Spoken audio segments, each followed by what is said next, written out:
झारखंड आंदोलन के पितामह विनोद बिहारी महतो के पुण्यतिथि के अवसर पर विनोद धाम बलियापुर में हजारों की संख्या में लोगों ने पहुंचकर विनोद बाबू को याद किया। विनोद महतो के पुण्यतिथि के अवसर पर भव्य विनोद मेला का आयोजन किया गया। 24 दिसंबर को इसका समापन किया जाएगा। इस अवसर पर मार्क्सवादी समन्वय समिति के अध्यक्ष पूर्व विधायक आनंद महतो, बबलू महतो, आशा देवी, राहुल महतो, मासस के कार्यकारी अध्यक्ष जगदीश रवानी सभी लोगों ने पहुंचकर विनोद बाबू को श्रद्धा सुमन अर्पित करके उनको याद किया। वहीं मासस के कार्यकारी अध्यक्ष जगदीश रवानी ने कहा कि विनोद बाबू के सपनों को साकार करना है, उनके दिखाए रास्तों पर चलना है। उन्होंने हमेशा दलित, शोषित, पीड़ितों को, पिछड़ों की आवाज उठाई थी। हम लोग भी उन्हीं के रास्ते पर चलते हुए उनकी आवाज बनेंगे। उप प्रमुख आशा देवी ने कहा कि विनोद बाबू हमेशा याद किए जाएंगे। उनके कामों को लोग आज भी याद करके उनके दिखाए रास्ते पर चल रहे हैं। मासस नेता बबलू महतो ने कहा कि विनोद महतो दबे कुचलों की आवाज थे। आज केंद्र सरकार की नीतियों के कारण समाज में फिर से और असमानता पैदा हो रही है। शोषित पिछड़ों की आवाज को दबाई जा रही है। उन्होंने झारखंड सरकार के कार्यों की सराहना की है और कहा कि झारखंड सरकार अच्छा काम कर रही है।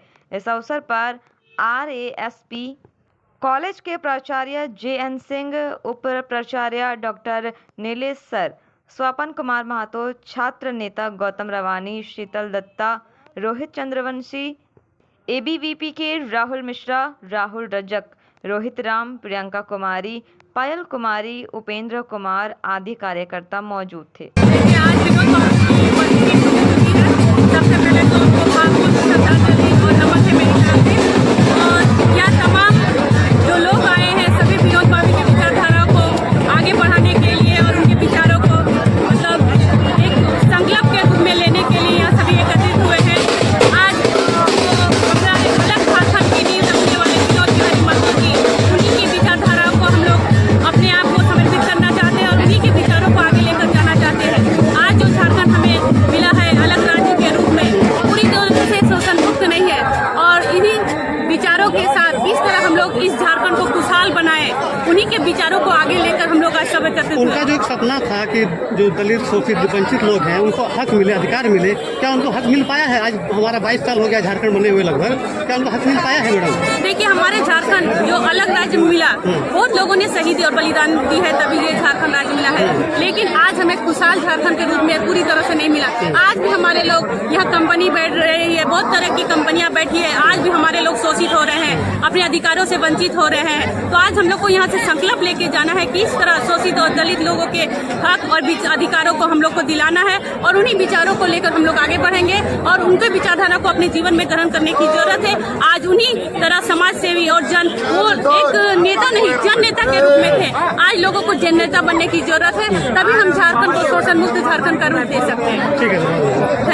विनोद बाबू की 32वीं पुण्यतिथि हम लोग मना रहे हैं, लेकिन अब जो है कि हम लोग विनोद बाबू के जो हम लोग मना रहे हैं, विनोद बाबू एक बहुत बड़ा आपका झारखंड के आंदोलनकारी भी रहे और शिक्षा में भी बहुत आगे बढ़ के रहे और पूरे झारखंड को कि विनोद बाबू नहीं जगाया, तो इसलिए झारखंड राज्य बना तो झारखंड बहुत लड़ने के बाद मिला है और झारखंड राज्य अभी 22 साल हो गया बनने का, अभी जा रहा है। तो 22 साल में अभी जो है झारखंड जो है मुक्ति होना चाहिए, झारखंड को अधिकार मिलना चाहिए, वो अधिकार नहीं मिला है, इसलिए लड़ के झारखंड लिए हैं। और अब जो है कि ऐसा समय आ रहा है और यहाँ झारखंड के लोग जाग चुका है, अब हम लोग लड़ के ही अधिकार छीनेंगे, लड़ के लेंगे। आज जो देखा जा रहा है कि वंचित, शोषितों की जो आवाज को दबाया जा रहा है, अब विनोद बाबू का सपना था कि खुशहाल झारखंड बने, उनका सपना किस प्रकार से साकार हो सकता है? आपकी पार्टी जो किस प्रकार से उसमें अहम योगदान निभा सकती है? देखिए, बात रह गया कि जो झारखंड में जो मैंने पूरी तरह से झारखंड में शोषण, पीड़ित किसान को, मजदूर को और हमरा युवा को जो है कि दबा जा रहा है, इसमें स्पष्ट रूप से हम लोग देख रहे हैं कि झारखंड राज्य लड़के ही मिला है और हम लोग लड़के ही झारखंड का जो है कि हम लोग मुक्ति कराएंगे। विनोद बाबू को सब दिन एक आदर्श के रूप में माने हैं। उनका जो बताया रास्ता है, उनका जो झारखंड के संबंध में दृष्टिकोण रहा है, उसके हिसाब से वो दृष्टिकोण का झारखंड अभी तक नहीं बन पाया। शोषण मुक्त झारखंड नहीं बल्कि यह शोषण युक्त झारखंड है और धीरे धीरे ये एक लूट खंड में परिणत हो रहा है। लोग इसका लूट का चरागाह के रूप में बनाने जा रहे हैं। आए दिन हम लोग देखते हैं कि नए नए स्कैम पदाधिकारी, बड़े से बड़े पदाधिकारी स्कैम में फंसते हैं। तो ये एक तरह से लूट का ही हिस्सा है, लूट के हिस्सेदारों का एक कॉकस के रूप में है।